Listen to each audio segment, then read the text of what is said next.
My name is Timothy Mitchell. I am reaching you from our Experience Center.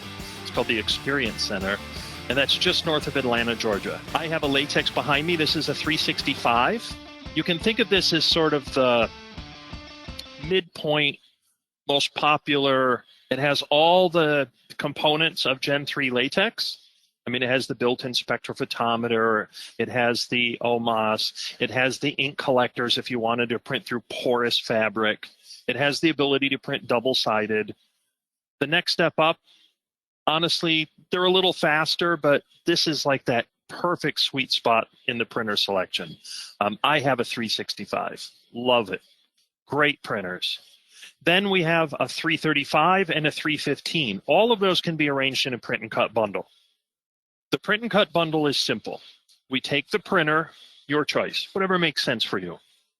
The printer company goes, it's those software people. The software people said, it's that cutter. The cutter people go, it's the printer. And hopefully I'll convince you today that we have the best printer technology in the world. And we partnered a Suma drag knife cutter, without question one of the top brands in the world. In my opinion, I think GravTech and Suma are both right up there, equals. Suma's made in Belgium, GravTech is made in Japan. We went with the Suma because Suma has a barcode system that we really like. So everything can be done in barcodes. And the barcode tells the cutter what job it is. It says, I know what job, I know what way you loaded it into the cutter, and so therefore I know what to do with the file. I know where the kiss cuts are, I know where the perf cuts are. Everything is super easy. The barcode essentially allows you to place it in front of the cutter head, hit the button, as we say here in Atlanta, mash the button. We mash the button, and then we place the cutter head in front of it, and it does everything. It says, I find the barcode, now I know what job, I'm going to go and find the registration marks, I'm going to identify the long black lines are called OPOS marks, and they are a sophisticated and proprietary function of Suma cutters. They determine if there's any deformation in the media. And then it starts the kiss cut. And then if there's a perf cut, it does the perf cut. It's simple. And you don't have to understand it because we figured it out for you. I mean, we effectively went through and said, we want all these features. There's other features too, like it has a little cutting strip that lets you do the kiss cut and the perf cut in the same cut. Like you don't have to move the head around and place it into a little, no. The cutting strip is like a cushion. So when you do the perf cut, it doesn't dull your blade and you don't have to mind it. I routinely print long jobs, take the core, put these on the end of the core. These are for the cutter. On the back of the cutter, these little holders. And it slides right in there. I find the first barcode. Keeps finding barcodes. Barcode, barcode, barcode, barcode. I've left. I went to lunch. They'll all drop nicely into the basket, and I'm done. So it is an automated kiss and perf from a single position just by finding the first barcode, and you don't have to do anything except two things. Find the kiss cut depth and find the perf cut depth. And that's kind of what I had this the sheet over there for, is because US Cutter works with a line of vinyl, excellent vinyl called Green Star. Green Star vinyl will have a certain thickness for the kiss cut, and it will have a certain thickness for the perf cut. Everyone has a little different thickness. This is a 3.5 mil glossy vinyl, and then you have the thickness of the liner. So you need one number for kiss cut, two numbers for, and then one number for perf cut, and that's it. And I'll show you how to do all of that. That's the cutter, just in sort of a general overview. The printer is an HP latex printer, all water-based. The water-based printer, the print heads, we invented these. We manufacture all our own print heads. We manufacture all of our own inks, all our waveforms, everything else. All ours. The print head looks like this. Just take the cap off. Sometimes my my poor camera has trouble with focus. Oh, there it goes. Now I got into focus. So the print heads are inexpensive. They're about $120 US. The print heads are very durable. They're reliable. You can replace them yourself. So if you make a mistake and you take out a print head, it's not that a big deal. $120, put a new one in, it'll do all the registration for you. You're up and running in about 45 minutes, tops. Easy. High resolution, 1200 DPI, fast or slow, 1200. 12 picoliter drop. They're a very tried and true print head. Another really nice thing about latex, if you don't run the printer every day, or you don't run it a lot, or you take a long weekend, or you go on vacation, it's not a problem. All you have to do is run the next job. The printer has a built-in technology which uses an optical drop detector. The optical drop detector identifies if there's any missing nozzles. Because of the way our printhead technology is developed, if we are missing nozzles, our mapping system will say that's a missing nozzle. We have 2,112 nozzles to work from on any given printhead, so we have lots of replacement nozzles.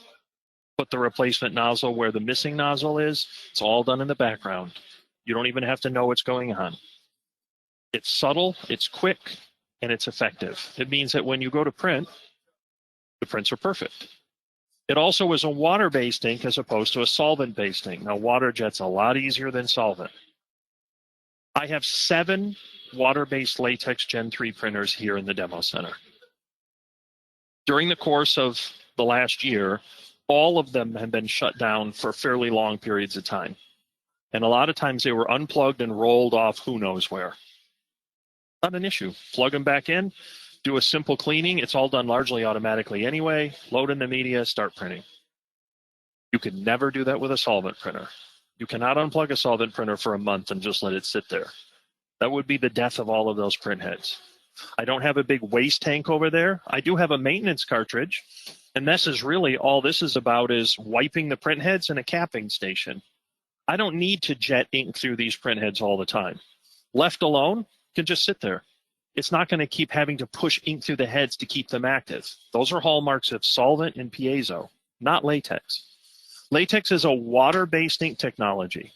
It's water, pigment, humectants to lubricate the print nozzles, and then latex, which is a synthetic resin copolymer. It's activated with temperature. When you heat it, and the heat varies anywhere from 170 degrees Fahrenheit to 240, it encases everything in latex in a completely scratch and scuff resistant clear film, outdoor durable. In fact, we have one of the best warranties with one of the big cast vinyls. So we know that our outdoor durability, our color fastness, is better than anybody else's on the market. If you want to print banners, if you want to print vehicle wraps, if you just want to print stickers that are going to go outside on gas station kiosks, you don't necessarily have to even laminate. The durability is so good for most indoor and short-term outdoor applications, I rarely laminate anything.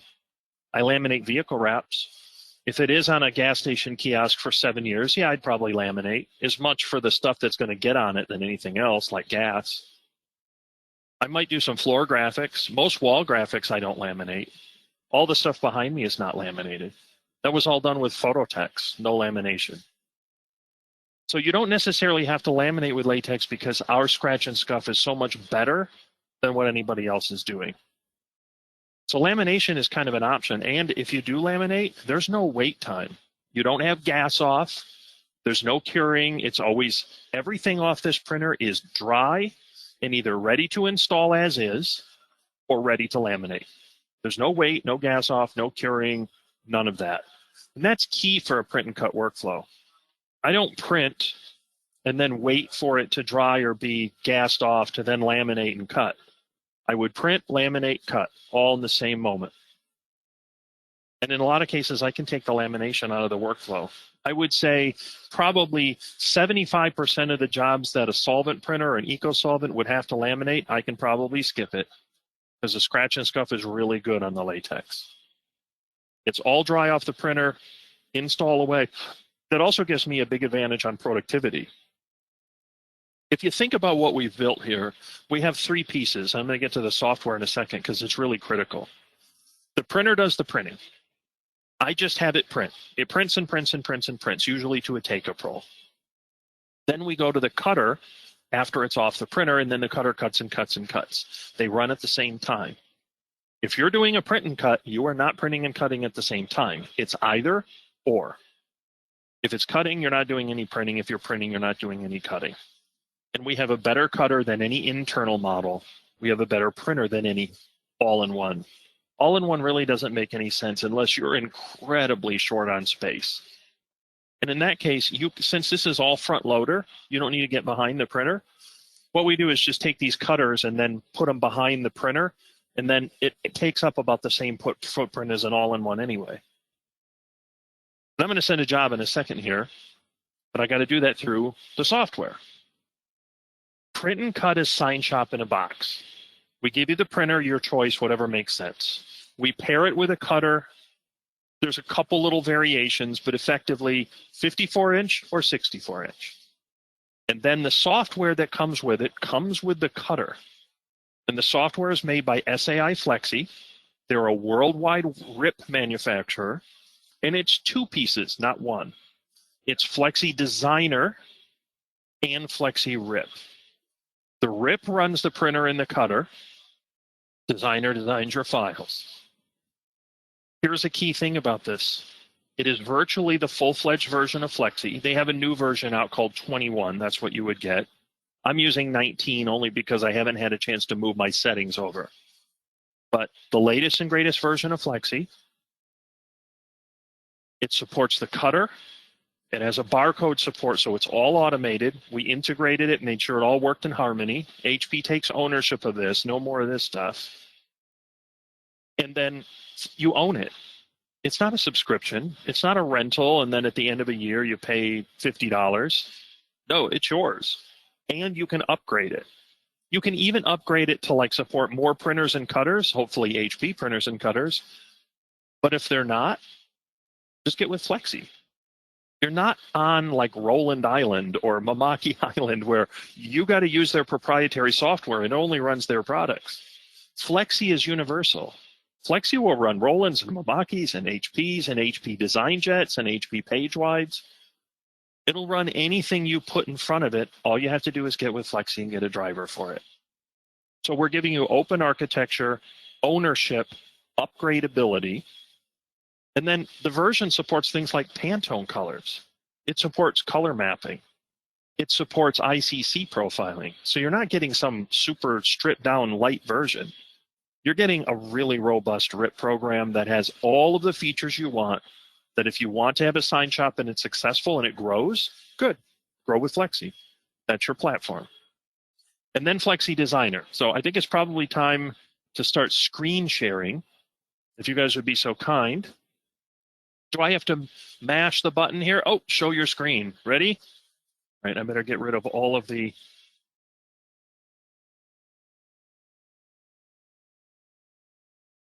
All right, so what can you guys see yet? So we've got your shared screen at the bottom, and then at the top we have your webcam. Okay, all right. Okay, there you go. So you can, good. This is where we are. Thank you. I get a little confused. You're all seeing Flexi now, right? Yes, this is Flexi? Yeah, we've got Flexi on the screen. Just making sure. Okay, so let's start. This is the Flexi RIP. This is what it looks like. And it may look complicated, but it's really not. I have support here for more than one printer and more than one cutter. And it's a very simple process. If you wanted to upgrade, the next step up is Flexi Sign in Print, and it gives you like 3 printers on unlimited HP cutters. Here's my cutter, and these are the files. And when I select one, you see what you have here? You have 2 elements. Inside is my kiss cut, outside is a perf cut. It only needs 2 pieces of information. And then these are the barcodes right there. The barcode means whichever one you lie down, it knows to send it. And there should be, down on the bottom here, a barcode on, and I don't see that on, so if I were to send a file, it may not know what to do with it, so I got to make sure that barcode server is on, and I do that up here and go stop barcode server and start barcode server. Hopefully that'll key it in. Now on the printer, this is the actual rip for the printer, and these files look different. This is the 365, and over here I have the fruit circle. Second. So it knows that the media is of a certain width, and it's already identified that. So when I load the media on, it's finding it, and it says you have a generic self-adhesive vinyl. This is actually a Green Star vinyl, but I'm just using a generic setting. And when I load it, the software communicates to the printer automatically and says, hey, we have some changes here. Are you good with this? I said, yep, that's exactly what I wanted you to do, is find it and know what to do with it. Now that that's loaded in, when I go and bring the file in, it knows exactly what to do with it, and it knows what I've loaded in the printer, which is quite an advantage. And it's going to take just a second here for it to populate. It did.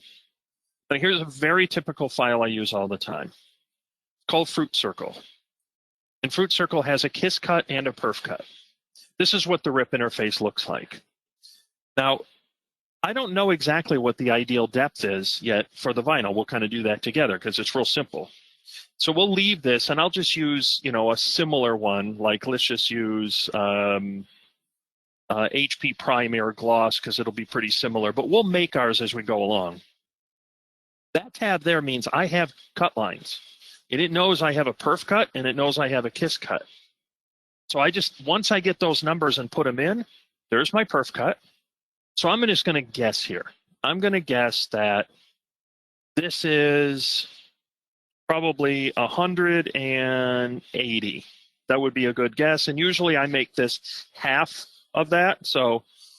And then hit apply, and that's my cut through. The kiss cut is generally going to be around 75 or 80. I'll probably make it 80 just because it's a nice neutral.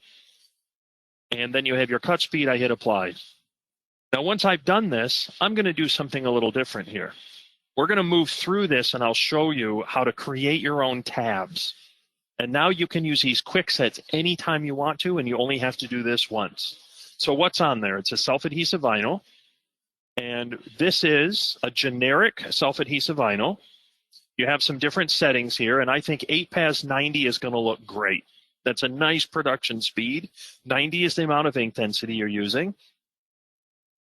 Next up, these rips are sophisticated. They use what are called ICC profiles. And you just select them here. It's a long list. It seems a little intimidating at first, but it's really not. So there's generic and self-adhesive vinyl, and we chose 8-pass. Resolution. The resolution we're sending to the printer can either be half or a quarter. Half is fine. That's the default. You can just pretty much leave that alone. The printer is 1200 dpi. Sending files with half the rendering intent is perfect. Next up. What do you want to do with a cut file? Well, we want to send it to the 64-inch cutter. If you had more than one cutter, you'd have a drop-down list, and then you want to hold it afterwards. Perfect. And now we have a layout tab. So this is set for 60. Let's correct that. We're going to sync to the printer. You see it made some adjustments. We'll do 2 rows. And you know what? I'm going to make these a little bigger. So you can change the size on anything. And you see the barcode is already right there. So that's perfect. And I'll make these 14. And then we're going to make these a little farther apart from one another because if we're doing perf cuts, we have to get a little space between them. So let's just make them 1 inch in both cases. Tab, tab, 1. Right, you can turn them around. You can turn them upside down. You can put your spaces in. Everything here is done. Now what we're going to do is we're going to save this. So I'm going to go up here and hit Save As. It asks me what tabs do I want to save. Those are the ones we just did. And I hit OK. And then I'm going to name this, in this case, SAV stands for adhesive vinyl, and then no lamination. If you had lamination, it would change your cut depth settings. So very simple. And then what I'm going to do next is I'm going to hit send. The file now has all the information it needs. It has what size, how many. It has all of your cut information that are going to go to the cutter. It has all the color information. It has the ICC profile. This is the RIP's job, and it does a very nice job of it. It's very fast. Now the job has already gone to the printer. And the printer is going to warm up here, and I can hear it warming up. It's going to take probably about a minute. It'll check all the nozzles. And while that's working, that's printing, I'm going to switch to Flexi Designer. Because just because you want to print and cut files, you have to also be able to make files. You can use Flexi Design, that's what this is, Flexi Designer, in place of Illustrator if you wanted to. This works like a sign and display version of Illustrator. I could not have Illustrator and do everything in this program entirely. You can see even down here, it also has all the Pantone choices if I wanted to use Pantone colors. It even identifies, see I selected the HP logo? It knows what Pantone that is. So it's seeing that as a Pantone color. Let's say you have different ways you can lay this out. First is, if you had just orange vinyl and you just wanted to cut vinyl and you didn't want to do a print, fine. You don't have to print it. You have orange vinyl. Just go up here to the cut button and use your cutter. You can do a simple cut, and then you can weed it and use transfer tape and just do that all day long. So if you wanted to take the printer out of the equation and just do cut vinyl with a cutter, you do it from here. Next choice is, these are all, except for the fruit here, these are all vectors, except the fruit and the terracotta warrior guy. So with vectors, this is scalable. You can make this any size you want to. Go away. You can make this any size you want to. And then right click. I'm going to clear the contour cut. See, it went away. If the file comes in and I select it, all I have to do go up here is go Effects, Contour Cut. Now, we did it in gray. I like to have it in red or green. And then do you want it inside the image or do you want it to go outside the image? See, it's going out. I usually put it in just a hair. So -2, -3 would be perfect, which means it's going to trim away any extra black. You're not going to see any white. And I hit OK. I have just put a cut contour on. It's that easy. And then if you want to clear it or put others on, all you have to do is just right click it, and then you can control all of that. You can separate it, edit it, all sorts of things that you can do with it. This is the same thing but a raster, and it has no white background, so I can just put a cut line on it anytime I want to. Clear it, and bitmap, effects, contour cut, boom. I did this one in green. Very easy. Now, Mr. Terracotta Warrior here poses a somewhat different problem. I'm going to clear those.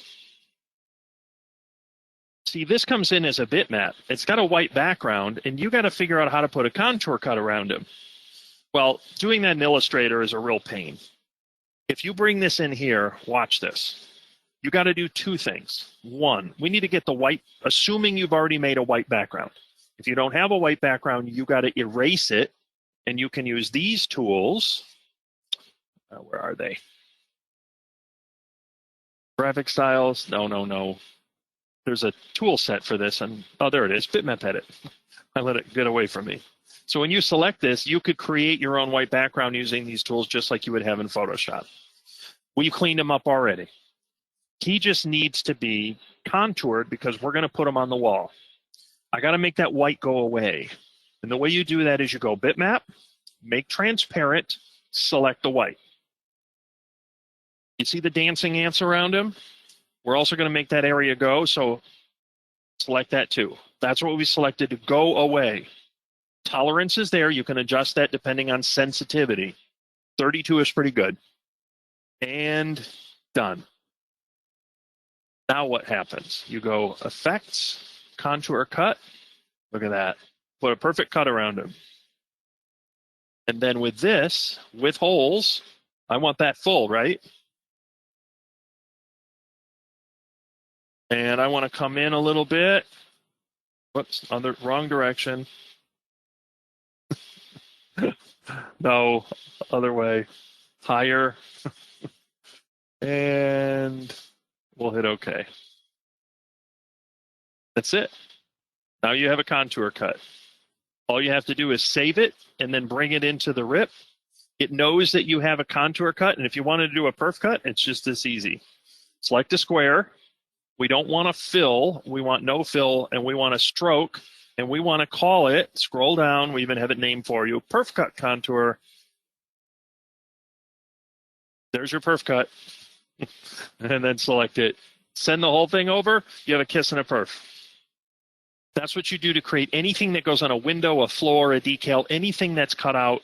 If you compare this, for example, to Illustrator in any way, let me show you the differences.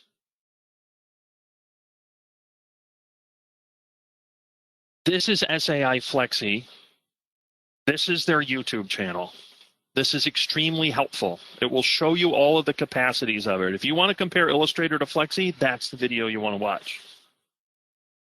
But these videos are really key. True shape nesting. Come on, we're almost there. And skip that. When you get true shape nesting, the way this works is you want to be able to take all of these different images here, right?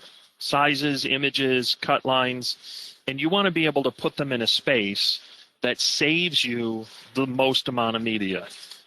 If you're not doing a perf cut, look, that's a big savings. So expensive media, have it play Tetris for you. That's definitely the way to do this. That's a key thing. It's called true shape nesting. It's done right in Flexi Designer. If you're not familiar with banners or anything else connected to banners, oh, that's great. Come on, you're done. Gallery wraps on canvas, all done for you. How to put grommets and lay out your banners, all done for you. Simple tutorials, the power of what Flexi is capable of. All of what I'm covering here is in your print and cut. Let's say you want to do wall graphics. You got to do tiling. You know how to do tiling? Why would you do it in Illustrator? Do it right here. Have it all laid out. It does all your overlaps. It sends over all your different parts of this giant file as tiles. And then you can use your print and cut to cut all of those tiles. You're going to cut them out of adhesive vinyl. You're going to use an adhesive wall film and use this tiling feature and do wall graphics because you want to have a 1-inch overlap or whatever you're going to do with it. That's going to save you a ton of aggravation. But even more, you have color control with Pantone. So when people say, how come it doesn't print Pantone red like I'd expected? Well, watch this 5-minute video and they'll go over how to do complex color control and walk you through all the steps.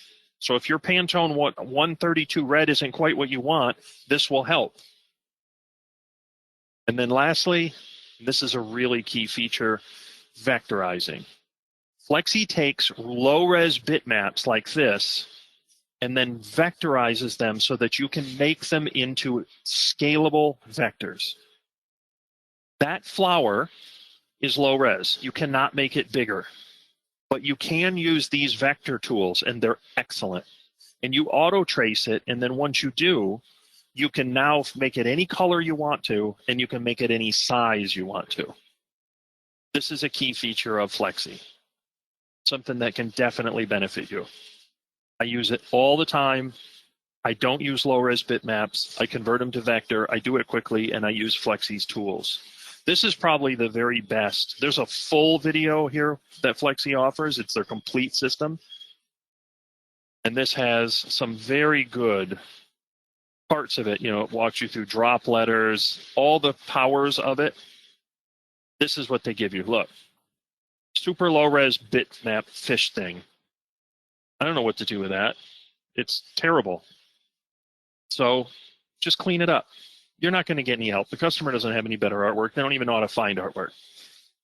But you know how to fix it. So go in there, do vectorization, and then you're going to use these tools.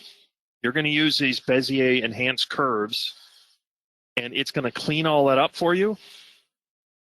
And it's going to give you something that now you can clean up even further with a couple other steps, and you can make it any size you want. You save it in your library. You save the customer's bacon. Because this is what your job is, you know, and Flexi makes it really easy for you. Those are key features, in my opinion, that you need to know about Flexi that it offers. Now, if you go to HP's YouTube site, go to HP support. Right now, it's everything under the sun here. But if you type in latex,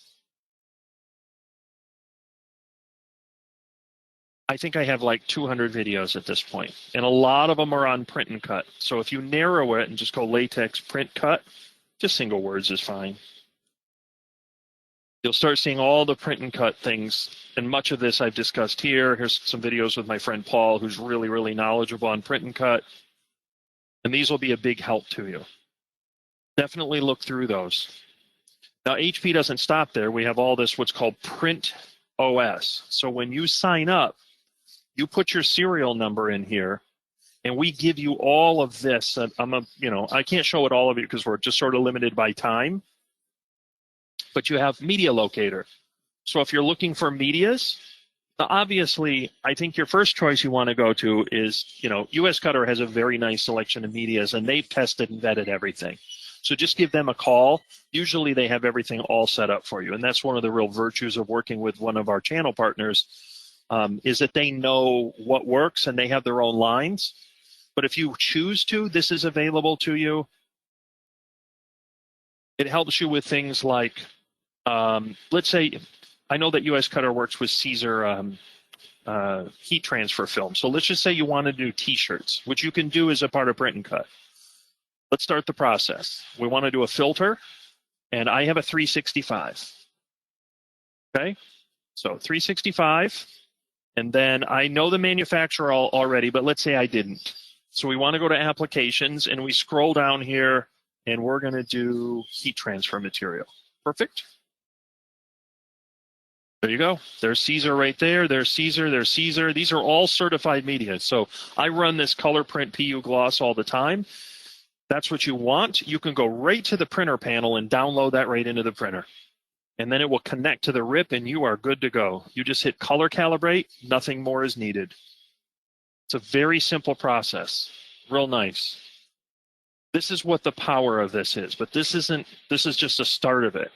The next step would be you say, hey, Tim, I'm not really sure how to use that film. Okay, I printed on it. It looks good. I put the cut lines on. I see what I need to do. How do I make that? Well, let's go to the Knowledge Center. HP Knowledge Center is where we place all of our information. Everything is here. Everything completely. Now, we're going to go to applications. You have a forum. You have the information on the printers. We're going to go to applications. And in applications, we have choices up here. This is under apparel. So click apparel. That's what we want. That looks like heat transfer. And we have a cookbook. We have lots of cookbooks. Cookbook is proof of concept, explains what it is, and then you click on the PDF. It's going to go over washability, settings, stuff like that, but even better, there's Chemica, but we don't want Chemica. There we go. There's Caesar, and there is Caesar Color Print PU Gloss right there. So if you were to buy this media, we are telling you 45-degree blade, what's on the printer would be perfect. You want to, after you've cut it, you want to set the temperature on the heat press to 311 degrees Fahrenheit, and you're going to hold it down for 15 seconds. And then it's going to go through all the steps, show you what to do. There's your heat press, US Cutter heat press, of course, and then there's your t-shirt. It's an end-to-end workflow that we're trying to support you with. And the Knowledge Center has a lot of information on there, including a lot of the videos I have on YouTube. Certifications, testing, training, forum. So if you want to complain to HP or you want to tell us we're great, click on the forum. We won't censor you. You can ask tough questions. That's perfectly fine. Somebody's having a no resolution, a calibration issue. If you have an issue, let us know. We have experts on here that can help you. Your first line is US Cutter. They have experts. They know what they're doing. They've been doing this in partnership with HP for a long time now. But we do have online resources for you. They're both available for you. Also, cool features, Print Beat, for example. This is what I have here. I can monitor the activity of all my printers. These two are disconnected. Okay, they're floating around the building here somewhere with a flood. But, here's my new Latex 700, right? It has an alert. What's the alert? All the jobs that ever run on it, those are here in the history, so you can see everything that runs on the printer. There's your printer history. Every job. They're all there. And then we can even do it into costing and everything else because they're all available here. It's a tremendously robust way for you to be able to find everything. Here's the alert. I have 1% yellow left and 1% white. So it's about time to replace some ink. That will send a notice to my phone or my tablet or anything else because this is all based on apps. So if I'm running out of ink and I'm at lunch, it'll tell me, you've got a problem. You might want to get back here. It'll track everything that's running on the printer, and that's all done in PrintBeat. We've introduced Service Center facets, Media Locator, Knowledge Center, and then Application Center is kind of a cool thing. I can't really go into it with too much time today just because of what we're limited to. But Application Center, you can log in. You can link this through Word. It's a simple WordPress. It can link to your websites. And then it can support you to either use its files as tools to make your own stuff or have your customers log in and use it. And one of the things that we've really built this up to support is anything COVID related. So if you're in need of COVID related signage or your customers want COVID related signage, come on, it's got to bounce all the way to Europe. Takes a little bit to load, but we always get it to load. So I created my own little dummy company here. And then these are signs that I've made. So let's say you said, okay, I want to show me how to make a poster. You have applications, content, you can load in all your content. Let's make a poster. Very simple. First question is, what size is the poster? Standard poster size is 24 by 36 or 18 by 24. So let's go next. Tutorial, we're going to skip that, but it'll show it to you. Okay, we want some COVID stuff, bud. Look at all that, and then there's plenty more where that came from. So if you click in the drop-down menu, we have COVID education. This is global. So we have stuff from all over the world, and it just scrolls and scrolls, and most of this is all editable. So you know when you go into a store and you see their arrows are basically blue painter's tape? I can do a little better than that. And this is all the COVID signage I've seen. It just cracks me up. But you have to tell people. COVID signage is all about directional signage. You have to tell people what to do, where to stand, everything else. And we've created all these drop downs, health advice, and they just scroll and scroll and scroll. And most of it can be edited, or at least a good deal of it can. So let's do this one just as an example. Okay, first it says we had to change the page size a little bit. Loading the template. Everything here is editable. Green, color, lettering. Look up here. So let's say it's not 6 feet anymore. It's 8 feet.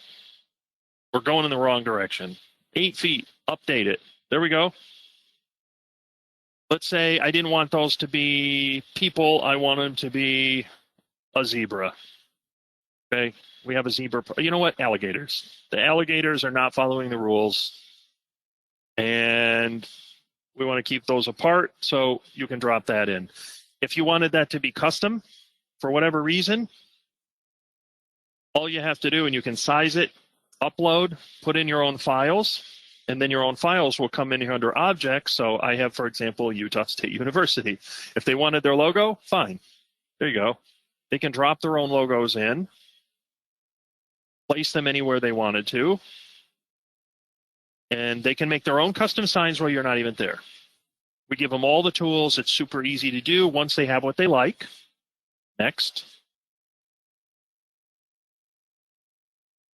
I'm assuming there's not many alligators at Utah State University because we've kept 8 feet apart long enough that eventually we don't see them anymore.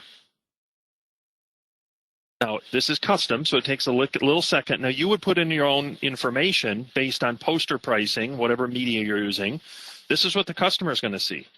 They'll type in what they want, add to order. Once they add it to order, you're back here in Application Center, and let me do a little refresh. And now you'll see the poster. There you go. If you approve it, this comes to you in the morning. It'll then create a PDF that you can print from. It'll give you a PDF that's fully printable. Just download it. You're good to go. So once I approve that order, are you sure? Do I want to approve this project? Yeah, it's so ridiculous. I think I will approve it. It's processing, and as soon as that's ready, all you have to do is download it, and it's yours. It'll take just a second. But that's the application center. That's available in the Print OS. So what we're offering is all of the tools that Flexi offers, Flexi Designer, Flexi Rip, tools that we offer. US Cutter also has a wonderful website with a whole bunch of information on it and all the media you need. And then you can use all of HP's tools here. This is all free. It all comes in the bundle. PrintBeat, Media Locator, Application Center, it's all yours. Then going back here, let's go to the cutter and make sure my barcode server, see, it says it's on. So that's connected. We should be able to. I'm going to stop sharing here. And we should be back at my major print, right? At my main camera.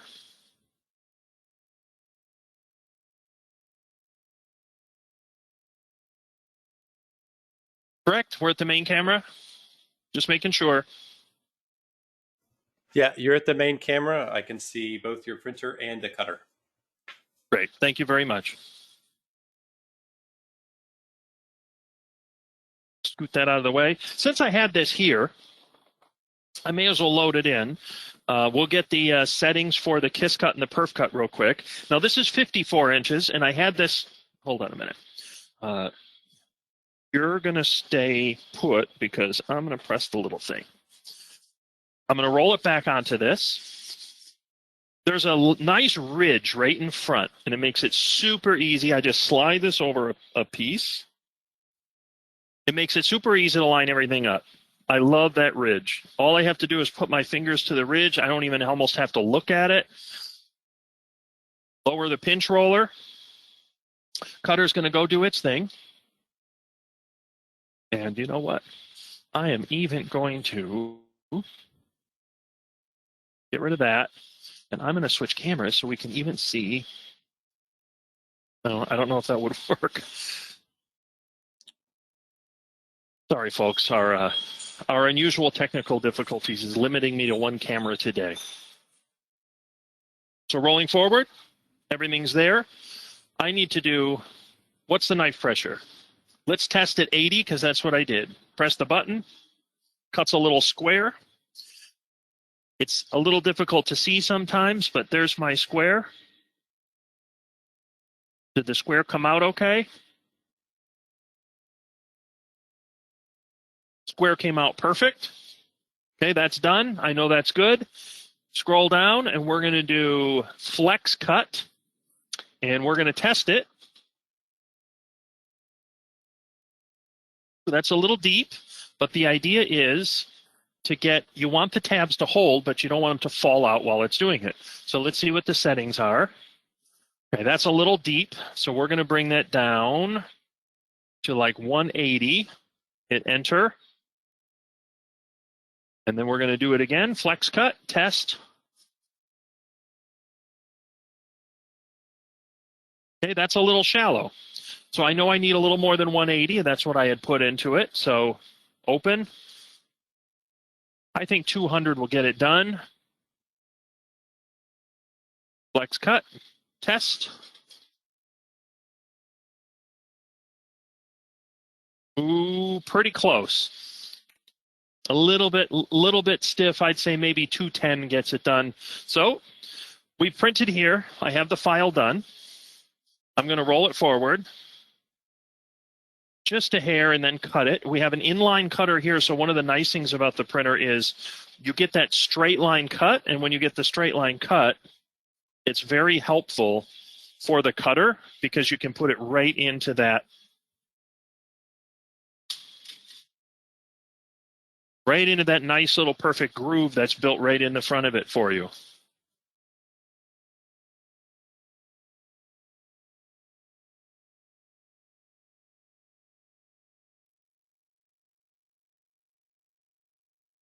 Okay, we load it in, slide it back. Has a perfect straight line cut, which I can use that ridge to line it. And it's nice and quick. Kind of fastidious about it. And drop the lever. Cutter's going to go do its thing at this point. All I have next is to do the barcode, have it see it. It will send everything automatically. Oh, that. It'll do everything automatically. Figure out that it's a sheet, not a roll. Pretty smart. Meanwhile, I'm going to really quickly change the settings in the RIP file. And I'm going to make it a little bit deeper on the perf cut because I can change it here too. So here's the perf. And I'm going to make that 210. Or yeah, 210. And hit apply. And hit OK. And hit OK.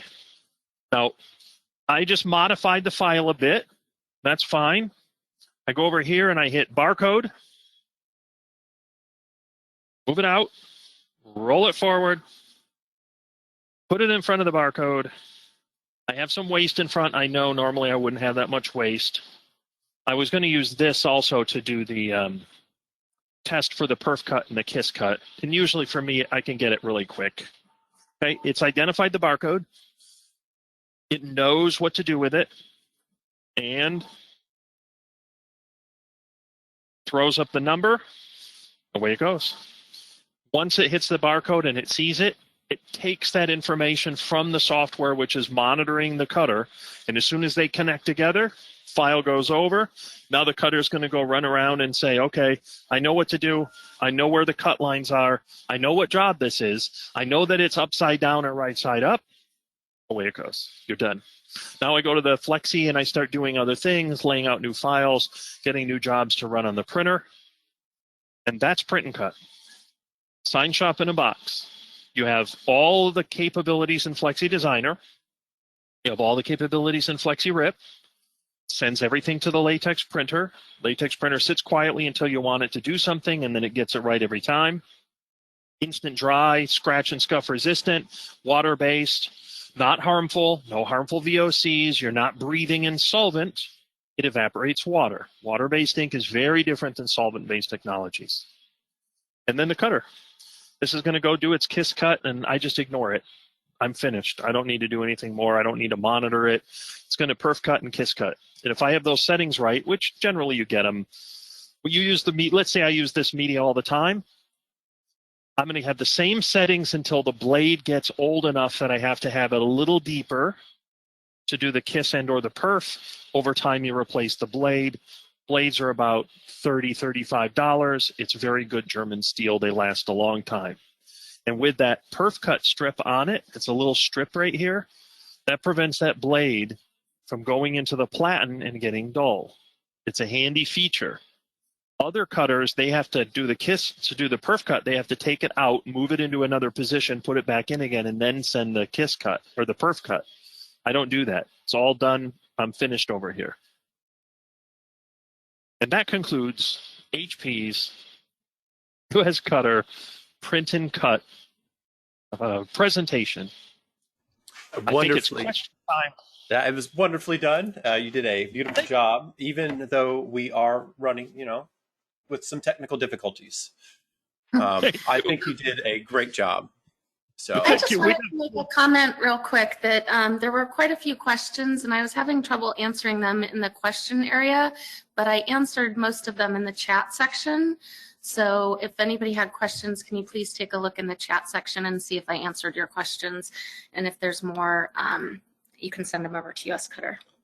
Yeah, and that's Linda who actually works for HP answering those. So those are the best answers there. So thank you. Tim, could you take something that you've done a perforated cut on and just show how easy it is to take that out, like to just knock it out?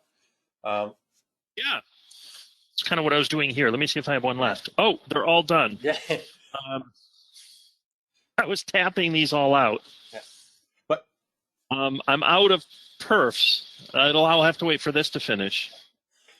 But Yeah, so I just lifted this up, and then all you really do, if you get it right, it doesn't fall out when you take it off. It falls out when you kind of tap it.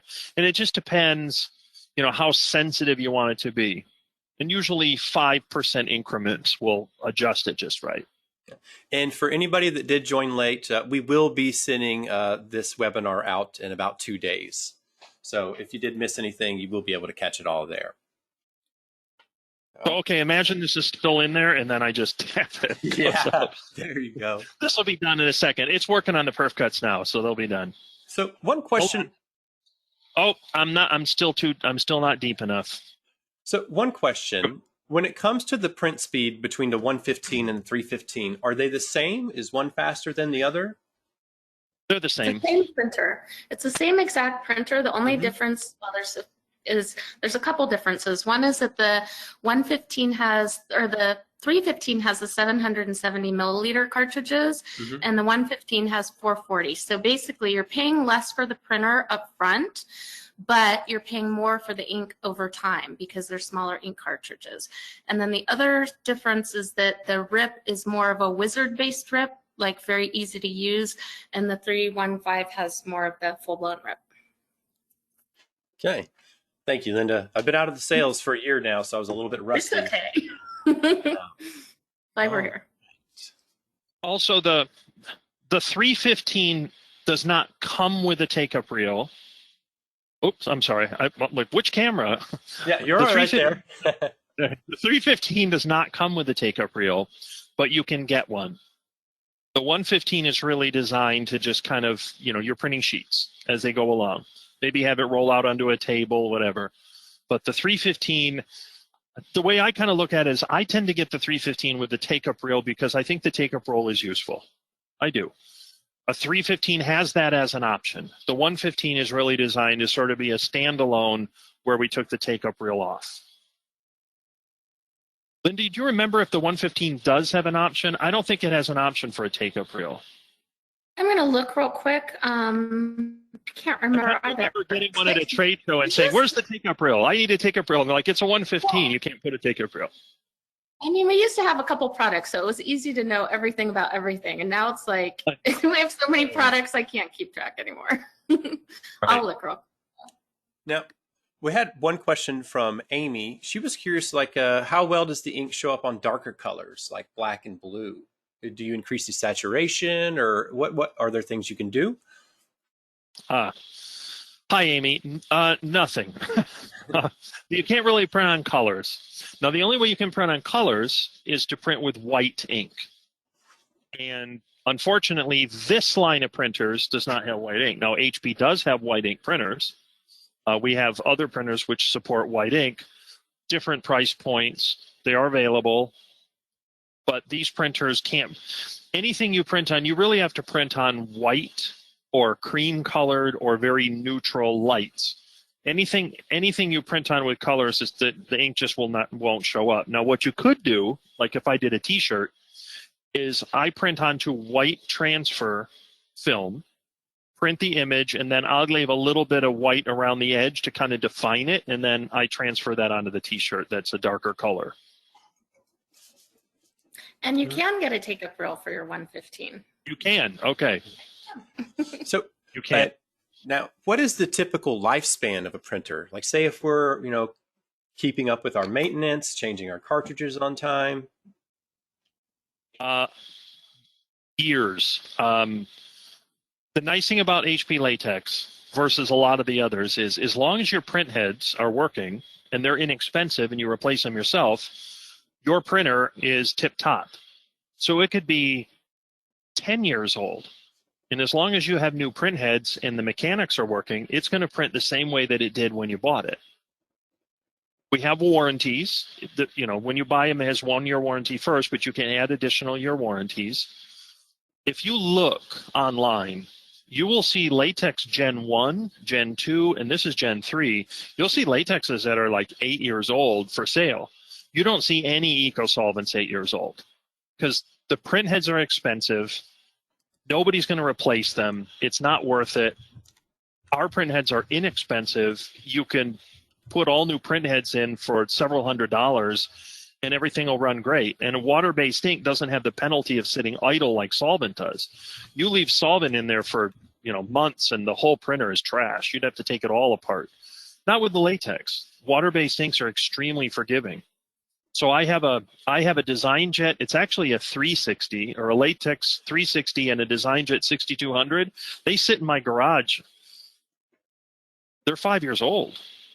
I don't run them a lot, but they just sit there. And when I want to use it, like we had the thing where the HP shut down for a while, and I did all my work from that printer in the garage. It was called the Latex Garage Academy. That printer sat for years, and I just fired it right up, and it ran great. And I couldn't believe that how great it was when, even though it was older and it had some use over the years, but it's kind of was a Castaway, and the Castaway runs perfectly, and there's not a single reason for me to do anything on that printer. I could walk over there tonight, run jobs on it, and they would run perfectly. And my only Very comment confusing. on that would be that, HP invests a lot of money in research and development. And like Tim said, we've been first generation, second generation, third generation, now we're in our fourth generation, and we make improvements to the print heads, to the ink, to the machine, to the environmentally friendliness of the ink cartridges and things like that. And so what we see out in the market is people that are running the older printers, they're running them because they work, like Timothy said, and they just keep working.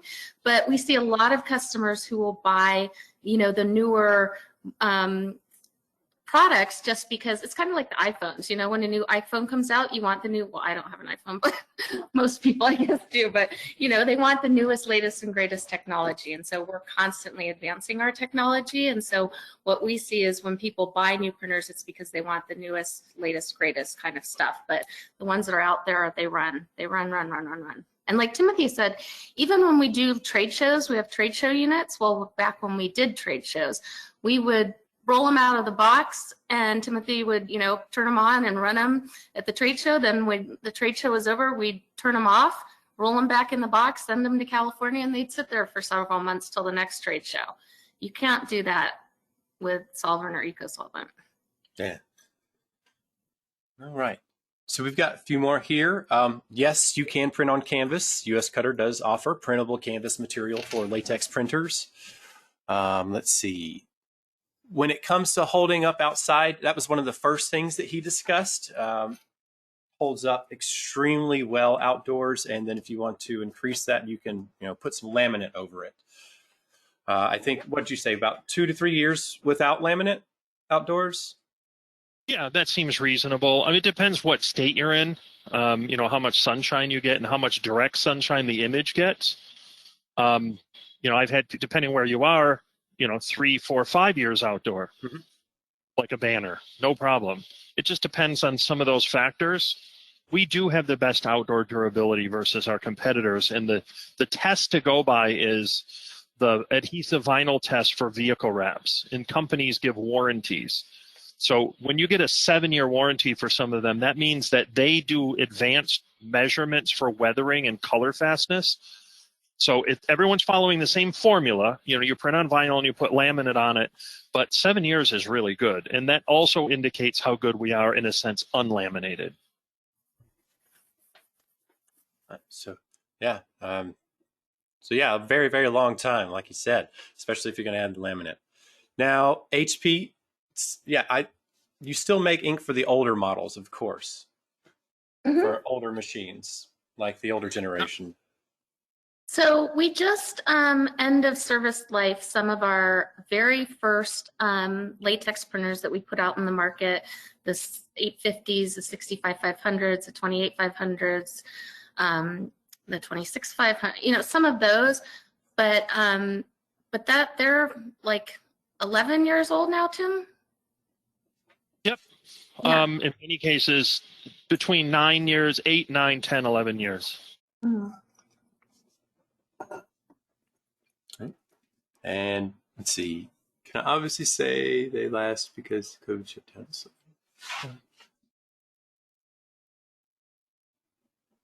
Oh, yeah, this person's agreeing with you, saying they honestly say they can last because of the last COVID happened, slowed down their business, and the progress on buying a new print and cut. Ended up getting a free HP DesignJet L25500 and let it sit around for a year. Cleaned it out in the print heads, worked great. So yeah, fine. It's true. yeah, It's true. How do we? I mean, I have all these printers still unplugged, floating around here because we haven't quite got back to normal. And I'm like, I'll just plug them in at some point. Everything will work great. So next one is, how do you stop from getting ink sweats? What's the perfect room temperature? Is that an issue? I don't think I've ever seen that. Yeah. What's an ink? I'm not sure what an ink sweat is. I think that's a solvent disorder. Yeah. I'd say that's a solvent disease. I don't think HB latex does not have ink sweats. Yeah. I think solvent needs to change its diet, like maybe more fiber and less red meat. Or the other way around. I'm not sure.